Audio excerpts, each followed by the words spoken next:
میں مجھ پہ بھلائی تیرے نام سے ہو، اے فریدی میری نسبت پر نہ بندہ تیرا، میری قربت میری لذت تیرے نام سے۔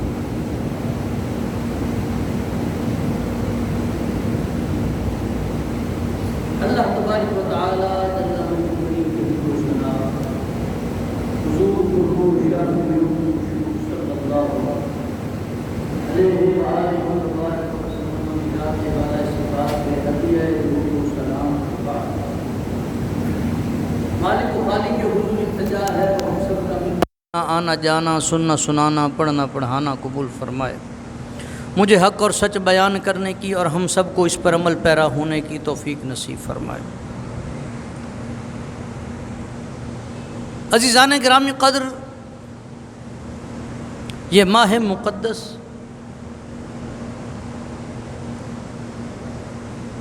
اسلامی سال کا پہلا مہینہ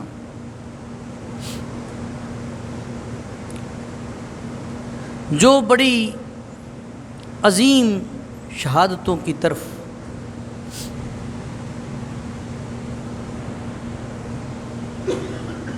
ہماری توجہ دلاتا ہے،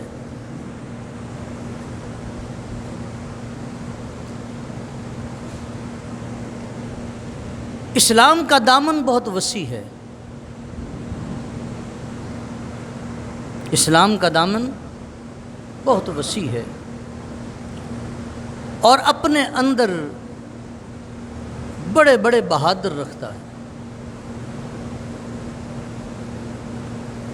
جو ہر دور میں اپنی مثال آپ ہوتے ہیں۔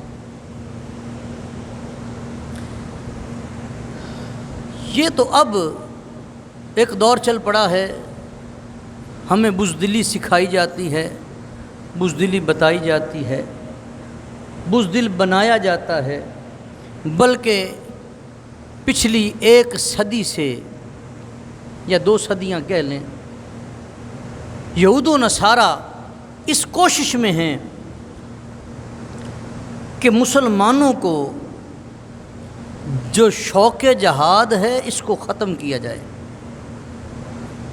ایک بدبخت ہے کوئی انڈیا کا، اس نے کہا جی میں نے قرآن پاک میں سے جتنی جہادی آیات تھیں وہ ساری نکال دی ہیں، اب قرآن معاذ اللہ پاک ہو گیا ہے۔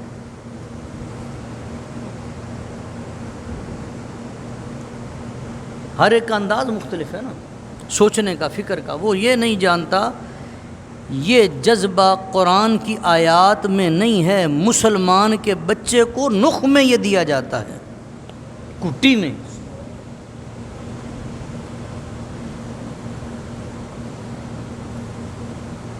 سکولوں کے نصاب پر کروڑوں اربوں ڈالر خرچ کر کے ہمیں منٹوں کے افسانے تو پڑھائے جاتے ہیں،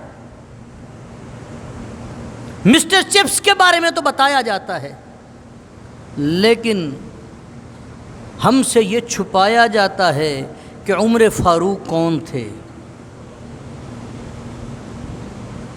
ان کی شجاعت کا عالم کیا تھا۔ ہماری نسلوں کو تباہ کرنے کے لیے یہ تعلیم دی جاتی ہے کہ کوئی بھی مسلمانوں کا بچہ اپنے اسلاف کے بارے میں نہ جان سکے، بلکہ یہ تصور میڈیا پیش کر رہا ہے، تلواریں دکھائی جا رہی ہیں، درخت دکھائے جا رہے ہیں، سرخی دکھائی جا رہی ہے۔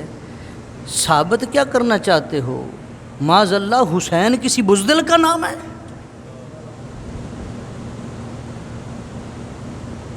کیا ثابت کرنا چاہتے ہو؟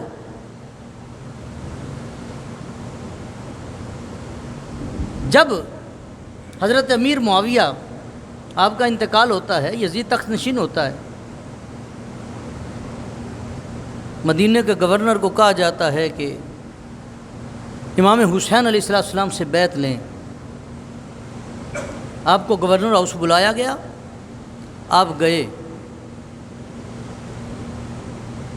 وہاں پر آپ نے واضح طور پہ کہا، مجھے پتہ چلا کہ حضرت امیر معاویہ کا انتقال ہو گیا، یزید تخت نشین ہوا ہے، وہ بیعت چاہتا ہے۔ آپ نے فرمایا یہ چھوٹی بات ہے، حسین چھپ کر بیعت کیوں کرے؟ جمعے کے دن مجمع عام میں تم اس بات کا اقرار کرنا، حسین وہاں پہ اپنے فیصلے کا اعلان کرے گا۔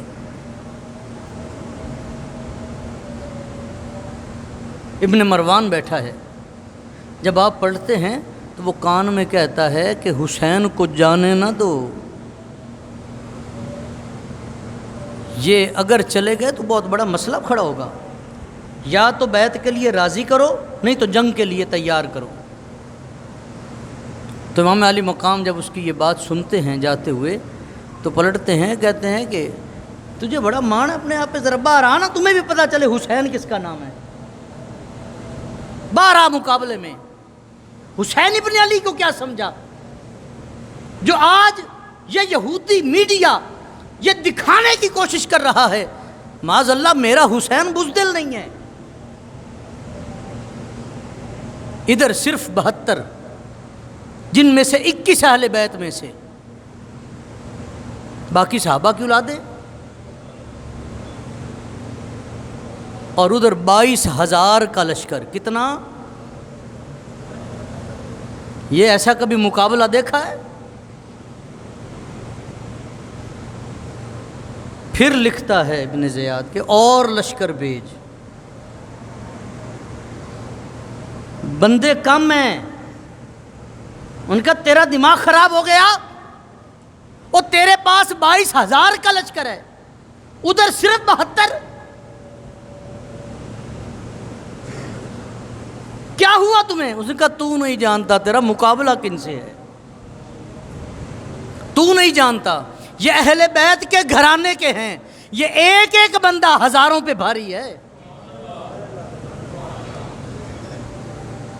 حسین کسی بزدل کا نام نہیں ہے، یہ شیر خدا کے لخت جگر کا نام ہے۔ ہماری تاریخ کو مسخ کرنے کی کوشش کی جا رہی ہے، اور جو لوگوں کے ذہنوں میں یہ بات بٹھائی جاتی ہے کہ بھوکے پیاسے جی وہاں پہ ایک وقت گزارا ہے 3 دن یا کم و بیش، وہ جی آپ میں تو ہمت ہی نہیں تھی، آپ نے ڈالو گے تو آپ کی تو تربیت مصطفیٰ علیہ السلام کر رہے ہیں بچپن سے ہی، اور دعا مانگتے ہیں پیارے اللہ میری نسل کو کھلا رزق نہ دینا۔ حضور دعا مانگتے ہیں میری نسل کو کھلا رزق نہ دینا، یہ ایک وقت کی کھائیں ایک وقت فاقہ کریں۔ یہ تو تربیت ہو رہی ہے اس دن سے میدان کرب و بلا کی۔ جو پہلے ہی 3 روزے رکھنے کے عادی ہیں، جو پہلے ہی فاقہ کرنے کے عادی ہیں، ان کو وہاں کا ریگزار کیا کہہ سکتا ہے؟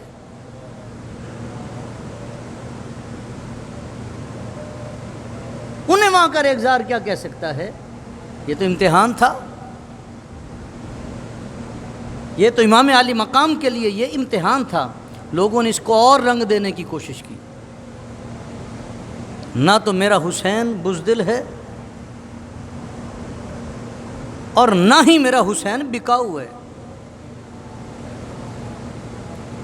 کیا گدی پر بیٹھے رہتے، ہاتھ چومنے والوں کی بھی لائن لگی ہوئی تھی، دعائیں کروانے والوں کی بھی لائن لگی تھی، لوگ آتے ہیں نذرانے بھی پیش کرتے ہیں، بلکہ صوفیاء بھی علماء بھی فرمایا کرتے ہیں کہ جب بھی کسی اللہ والے کے پاس جاؤ خالی ہاتھ نہ جایا کرو، کچھ نہ کچھ تحائف لے کر جایا کرو۔ یہ لوگ دین کے اس کام کے لیے اپنی زندگیوں کو وقف کرتے ہیں، تم ان کے ان معاملات میں معاون بنو۔ کیا وہاں پہ کسی چیز کی کمی تھی؟ نہیں، امام علی مقام ہمیں کچھ اور درس دینا چاہتے تھے۔ ابھی دیکھ لیں، یہ ہماری محبت کا عالم یہ ہوگا، آج 12 تاریخ ہو گئی، ہاں جی 12 اگست، اب کل کا دن درمیان میں ہے، پرسوں ہے 14 اگست۔ یہ جتنے یہ نعرے لگانے والے تھے نا، جتنے بھی، خیراتیں کرنے والے، یہ نعرے لگانے والے، یہ 14 اگست آ گئی ہے، ان میں پتہ چل جائے گا کہ حسین کی محبت کتنی دل میں ہے۔ ابھی ہمارا اردو بازار چوک رش سے بھرا ہوا ہے، وہ باجے وغیرہ خریدنے والوں کی لائن لگی پڑی ہے۔ اور ٹھیک ہے، جشن آزادی کا دن ہے، اسے ادب اور احترام سے بھی تو منایا جا سکتا تھا، لیکن یہ بھول گئے کہ اسی مہینے میں نواسہ رسول کی شہادت ہے۔ ابھی سے طوفان بدتمیزی رات سڑکوں پہ چل رہا ہے، محرم الحرام کا تقدس ختم ہو کے رہ گیا۔ بتانا کیا چاہتے ہو کہ جس مہینے میں نواسہ رسول کی شہادت ہوئی، ہمیں صرف 1 دن کا غم تھا یا 10 دن کا، جب سڑکیں بلاک کی گئیں، جب مریض کو گزرنے بھی نہ دیا گیا، جب جگہ جگہ پر عزاداری کی گئی، بس وہی غم تھا۔ یعنی اہل تشیع وہ غم مناتے ہیں اور ہم اس کے ساتھ شریک ہیں، بس شاید انہوں نے یہ سمجھ لیا۔ غم حسین اس کا نام ہے، یہ بھی 2 دن میں، 1 دن آج کا اور کل پتہ چل جائے گا۔ رات 12 بجے کیا ہوتا ہے؟ خدا کے لیے اپنے دین کو مذاق نہ بناؤ، خدا کے لیے یار، نبی کے گھرانے کو تو چھوڑ دو، حرمت رسول کا تو خیال کرو۔ اگر بیچنے والے کے پاس جائیں نا، معذرت کے ساتھ، بہت سے ہمارے وہاں میں سے تاجر بھائی بیٹھے ہوں گے، وہ کہتا ہے بھائی جی میرا تو بزنس ہے، میں ادھر سے خریدتا ہوں ادھر سے بیچ دیتا ہوں، جس نے لے کے جانا ہے لے کے جائے، نہیں لے کے جانا نہ لے کے جائے۔ بچوں سے پوچھا تو کہتے ہیں جناب آزادی آ رہی ہے۔ کس چیز کی آزادی ہے؟ ہمارا بال بال قرضے میں بھیگا ہوا ہے، بال بال قرضے میں ڈوبا ہوا ہے، ہمارے حکمرانوں کو عیاشی نہیں ختم ہو رہی اور ہمارے غریب کو روٹی نہیں مل رہی، ہم جشن منانے چلے ہیں۔ اس وقت دنیا آپ کو ڈیفالٹ کرنے جا رہی ہے، ہم کس طرف جا رہے ہیں؟ یہ بات کو سمجھ میں آتی ہے یار؟ اور کچھ نہیں، عزت حسین کے لیے ہی اس کو پرامن منا لو۔ میں یہ نہیں کہتا کہ 14 اگست نہیں منانی چاہیے، ہمارے بزرگوں نے قربانیاں دی ہیں، ہمارے بزرگوں نے قربانیاں دی ہیں اور یہ ملک پاکستان حاصل کیا ہے۔ اس کی ایک ایک اینٹ کے نیچے شہداء کے خون ہیں، ہماری بیٹیوں کی قربانیاں موجود ہیں، ہمارے بیٹوں کے لاشیں موجود ہیں، ہمارے بزرگوں نے اپنی جوانیاں داؤں پہ لگائی ہیں اس کی ایک ایک اینٹ کو لگانے کے لیے۔ لیکن یار یہ سب کچھ احترام محرم کو سامنے رکھتے ہوئے یہ گھر میں عقیدت و احترام سے بھی تو منایا جا سکتا ہے۔ اپنے گھروں میں محافل کیوں نہیں کرتے؟ اصحال ثواب کی محافل کرو، قرآن خوانی کرو، خیرات کرو، پتہ چلے کہ غم حسین میں لٹنے والے آزادی پر بھی اس بات کو نہیں بھولتے کہ محرم الحرام ہے۔ مجھے بھی عہد کرنا چاہیے اور آپ بھی اپنے اپنے ساتھ عہد کریں کہ ہم نے اس دفعہ 14 اگست کو ادب احترام سے اور محرم کا خیال کرتے ہوئے منانا ہے۔